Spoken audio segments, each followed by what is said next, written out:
Pride and Prejudice by Jane Austen, 1813. Chapter 52.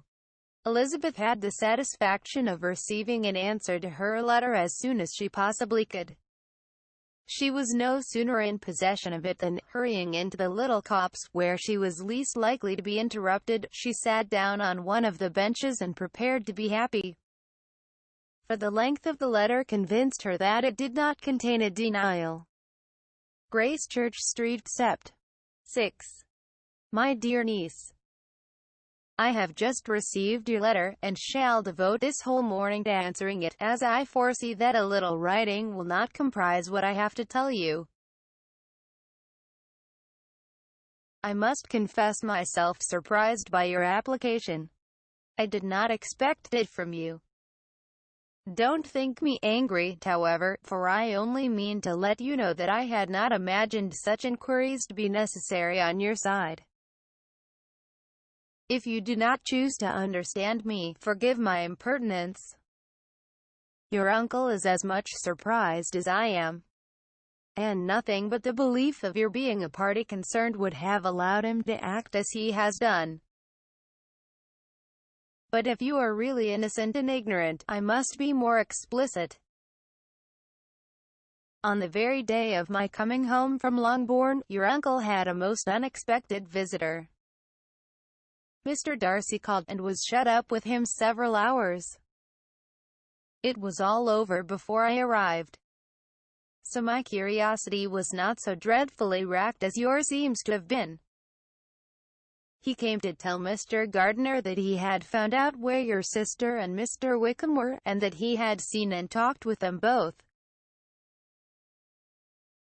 Wickham repeatedly, Lydia once. From what I can collect, he left Derbyshire only one day after ourselves, and came to town with the resolution of hunting for them. The motive professed was his conviction of its being owing to himself that Wickham's worthlessness had not been so well known as to make it impossible for any young woman of character to love or confide in him. He generously imputed the whole to his mistaken pride, and confessed that he had before thought it beneath him to lay his private actions open to the world. His character was to speak for itself. He called it, therefore, his duty to step forward, and endeavor to remedy an evil which had been brought on by himself. If he had another motive, I am sure it would never disgrace him. He had been some days in town, before he was able to discover them. But he had something to direct his search which was more than we had.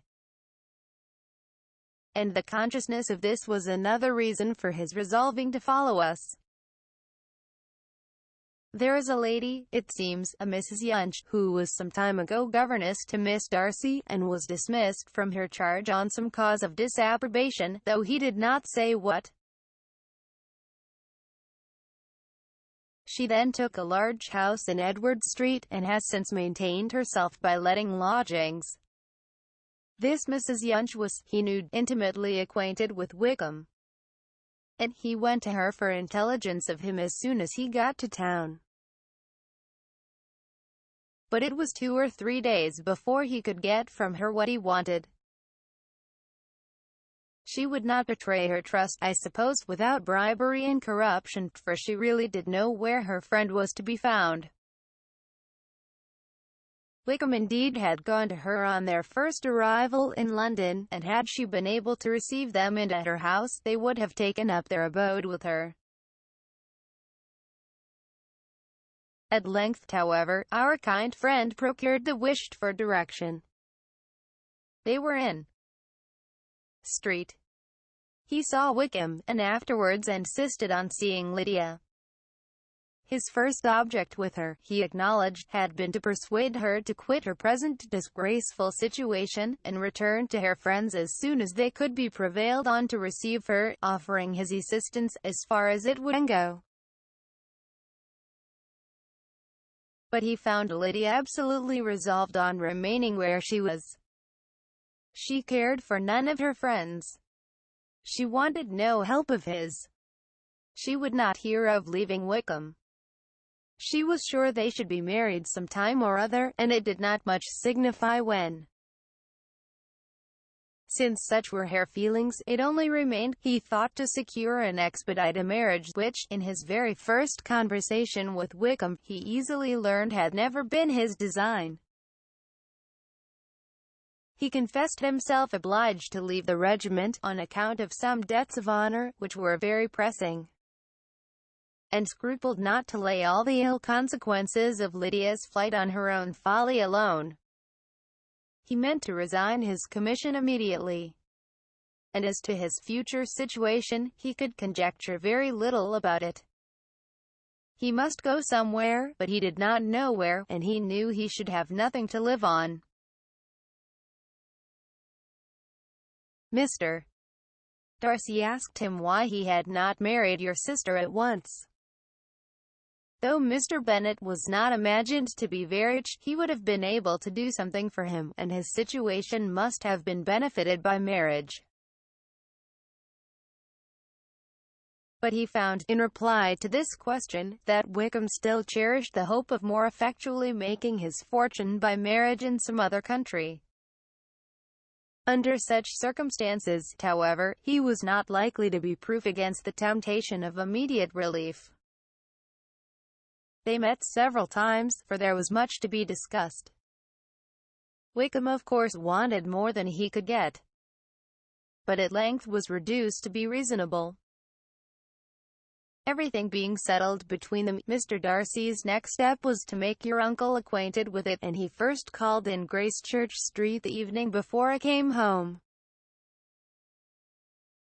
But Mr. Gardiner could not be seen, and Mr. Darcy found, on further inquiry, that your father was still with him, but would quit town the next morning. He did not judge your father to be a person whom he could so properly consult as your uncle, and therefore readily postponed seeing him till after the departure of the former.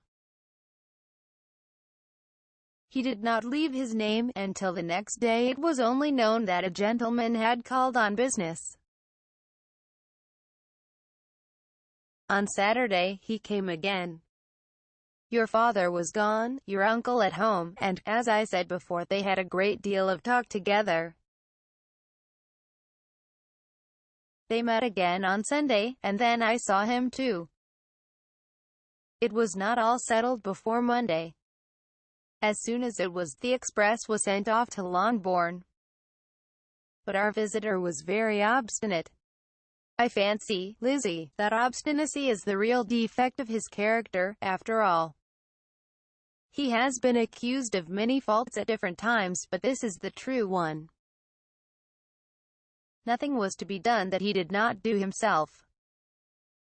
Though I am sure, and I do not speak it to be thanked, therefore say nothing about it, your uncle would most readily have settled the whole. They battled it together for a long time, which was more than either the gentleman or lady concerned in it deserved. But at last your uncle was forced to yield, and instead of being allowed to be of use to his niece, was forced to put up with only having the probable credit of it, which went sorely against the grain. And I really believe your letter this morning gave him great pleasure, because it required an explanation that would rob him of his borrowed feathers, and give the praise where it was due. But, Lizzie, this must go no farther than yourself, or Jane at most. You know pretty well, I suppose, what has been done for the young people. His debts are to be paid, amounting, I believe, to considerably more than £1,000, another 1,000 in addition to her own settled upon her, and his commission purchased.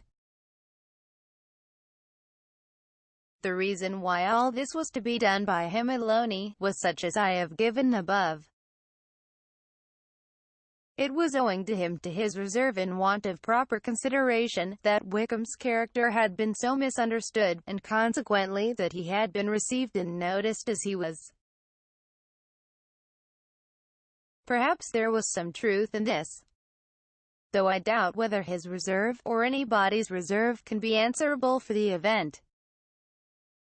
But in spite of all this fine talking, my dear Lizzie, you may rest perfectly assured that your uncle would never have yielded, if we had not given him credit for another interest in the affair. When all this was resolved on, he returned again to his friends, who were still staying at Pemberley.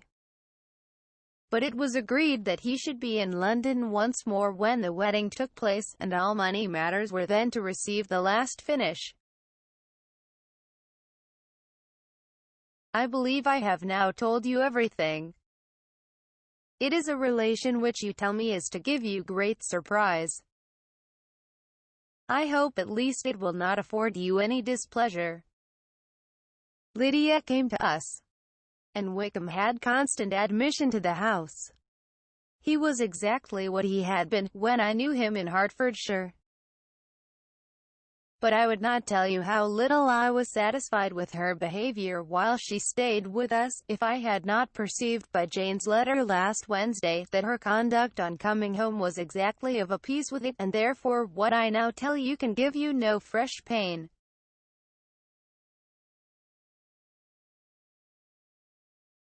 I talked to her repeatedly in the most serious manner, representing to her all the wickedness of what she had done, and all the unhappiness she had brought on her family.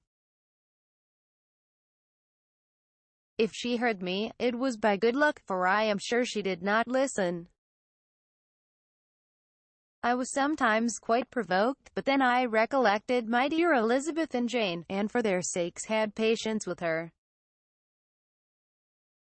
Mr. Darcy was punctual in his return, and as Lydia informed you, I attended the wedding. He dined with us the next day, and was to leave town again on Wednesday or Thursday. Will you be very angry with me, my dear Lizzie, if I take this opportunity of saying what I was never bold enough to say before? How much I like him. His behaviour to us has, in every respect, been as pleasing as when we were in Derbyshire. His understanding and opinions all please me. He wants nothing but a little more liveliness, and that, if he marry prudently, his wife may teach him.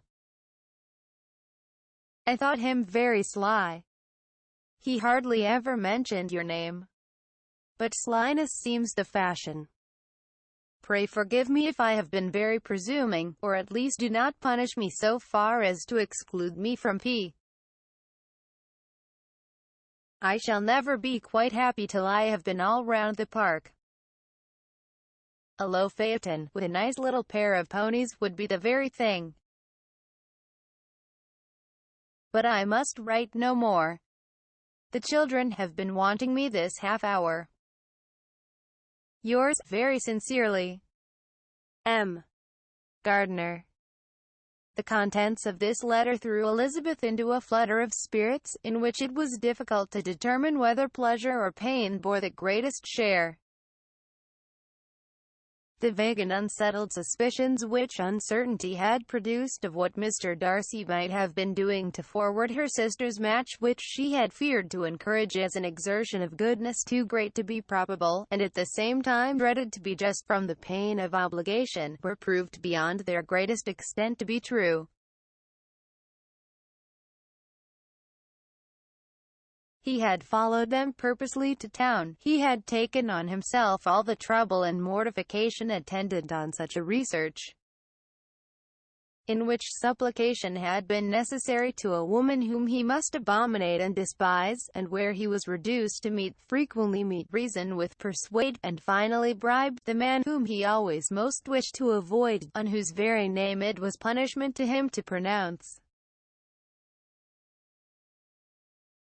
He had done all this for a girl whom he could neither regard nor esteem. Her heart did whisper that he had done it for her. But it was a hope shortly checked by other considerations, and she soon felt that even her vanity was insufficient when required to depend on his affection for her. For a woman who had already refused him, as able to overcome a sentiment so natural as abhorrence against relationship with Wickham, brother-in-law of Wickham, Every kind of pride must revolt from the connection. He had, to be sure, done much. She was ashamed to think how much. But he had given a reason for his interference, which asked no extraordinary stretch of belief. It was reasonable that he should feel he had been wrong. He had liberality, and he had the means of exercising it. And though she would not place herself as his principal inducement, she could perhaps believe that remaining partiality for her might assist his endeavors in a cause where her peace of mind must be materially concerned. It was painful, exceedingly painful, to know that they were under obligations to a person who could never receive a return. They owed the restoration of Lydia, her character, everything, to him. Oh, how heartily did she grieve over every ungracious sensation she had ever encouraged, every saucy speech she had ever directed towards him. For herself she was humbled. But she was proud of him. Proud that in a cause of compassion and honor, he had been able to get the better of himself. She read over her aunt's commendation of him again and again. It was hardly enough, but it pleased her. She was even sensible of some pleasure, though mixed with regret, on finding how steadfastly both she and her uncle had been persuaded that affection and confidence subsisted between Mr. Darcy and herself. She was roused from her seat and her reflections by someone's approach. And before she could strike into another path, she was overtaken by Wickham. "I am afraid I interrupt your solitary ramble, my dear sister," said he, as he joined her. "You certainly do," she replied with a smile. "But it does not follow that the interruption must be unwelcome. I should be sorry indeed, if it were. We were always good friends. And now we are better." "True. Are the others coming out?" "I do not know. Mrs. Bennet and Lydia are going in the carriage to Meriden. And so, my dear sister, I find, from our uncle and aunt, that you have actually seen Pemberley." She replied in the affirmative. "I almost envy you the pleasure, and yet I believe it would be too much for me, or else I could take it in my way to Newcastle." "And you saw the old housekeeper, I suppose?" "Poor Reynolds, she was always very fond of me. But of course she did not mention my name to you." "Yes, she did." "And what did she say?" "That you were gone into the army, and she was afraid had not turned out well. At such a distance as that, you know, things are strangely misrepresented." "Certainly," he replied, biting his lips. Elizabeth hoped she had silenced him. But he soon afterwards said, "I was surprised to see Darcy in town last month. We passed each other several times. I wonder what he can be doing there." "Perhaps preparing for his marriage with Miss de Bourgh," said Elizabeth. "It must be something particular to take him there at this time of year." "Undoubtedly. Did you see him while you were at Lambton?" "I thought I understood from the gardeners that you had." "Yes. He introduced us to his sister." "And do you like her?" "Very much. I have heard, indeed, that she is uncommonly improved within this year or two. When I last saw her, she was not very promising." "I am very glad you liked her. I hope she will turn out well." "I dare say she will. She has got over the most trying age." "Did you go by the village of Kimpton?" "I do not recollect that we did. I mention it because it is the living which I ought to have had. A most delightful place. Excellent parsonage house. It would have suited me in every respect." How should you have liked making sermons? Exceedingly well. I should have considered it as part of my duty, and the exertion would soon have been nothing. One ought not to repine. But to be sure, it would have been such a thing for me. The quiet, the retirement of such a life would have answered all my ideas of happiness. But it was not to be. Did you ever hear Darcy mention the circumstance when you were in Kent?